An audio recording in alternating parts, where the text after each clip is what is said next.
TV समोर media समोर महाजन साहेब हे स्वतः देवेंद्र फडणवीस साहेबांशी फोनवर बोलले आणि काय ठरलं, त्या पवित्र भूमीतून आम्हाला काय शब्द दिला की अधिवेशन सुरू होण्यापूर्वी म्हणजे 22 तारखेच्या आधी आम्ही एक बैठक घेऊ, त्या बैठकीमध्ये तुम्हाला बोलवलं जाईल व तुम्ही ज्यांना घेऊन याल त्यांना तिथं बैठकीला आम्ही संधी देऊ, तुमचं ऐकून घेऊ आणि आम्ही राजकारण न करता आम्ही शेतकरी नेत्यांचे सुद्धा नावं तिथं दिली आणि आमची अपेक्षा होती की पंढरपूरला दिलेला शब्द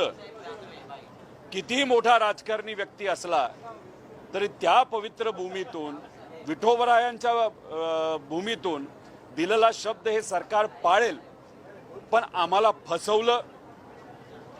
शेतकऱ्यांना फसवलं आणि पुण्यश्लोक अहिल्यादेवी होळकर यांच्या नावाने ज्यांचं कर्तृत्व खूप मोठं आहे आणि आम्ही म्हणत होतो की या योजनेचं नाव तुम्ही त्यांच्या नावाली ठेवलं त्यासाठी मी अभिनंदन करतो, पण तुम्ही एवढ्या महामानवाचं नाव देऊन सुद्धा इतका अटी टाकल्यात आणि त्या अटीमुळे जर 44 लाख शेतकऱ्यांवर अन्याय होत असेल तर कुठंतरी तुम्ही पुण्यश्लोक अहिल्यादेवी होळकरांचा नावाचा अवमान करत आहात असं आमचं तिथं भूमिका होती। बऱ्याच लोकांनी आम्हाला सांगितलं सरकारवर विश्वास ठेवा आणि आम्हाला या बाबतीत राजकारण करायचं नव्हतं, आम्ही विश्वास ठेवला पण आमचा विश्वासघात झालाय, शेतकऱ्यांचा विश्वासघात झालेला आहे। आज अधिवेशनाचा पहिला दिवस असला तरी इथं मी फक्त आलोय, सही करणार, तुमच्याशी बोललोय।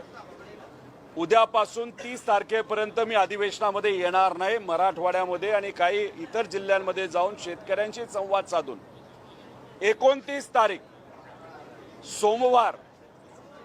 आम्ही छत्रपती संभाजीनगरमध्ये खूप मोठं आंदोलन उभं करणार आहोत। त्यामुळे सरकारने आमचा विश्वासघात केलेला आहे, या सरकारला आम्ही सोडणार नाही, एक मोठं आंदोलन करू आणि सरकारला आजच सांगतोय 30 तारखेपर्यंत तुमच्याकडे वेळ आहे, तुम्ही या अटी काढा आणि या 44 लाख शेतकऱ्यांवर जो अन्याय होतोय तो तुम्ही त्या ठिकाणी थांबवा आणि असंच जर तुम्ही अपमान आणि अन्याय जर आमच्या शेतकऱ्यांवर करत राहणार तर हे तुम्हाला महागात पडेल। त्यामुळे 29 तारखेला छत्रपती संभाजीनगरमध्ये एक मोठा रास्ता रोको, एक मोठं आंदोलन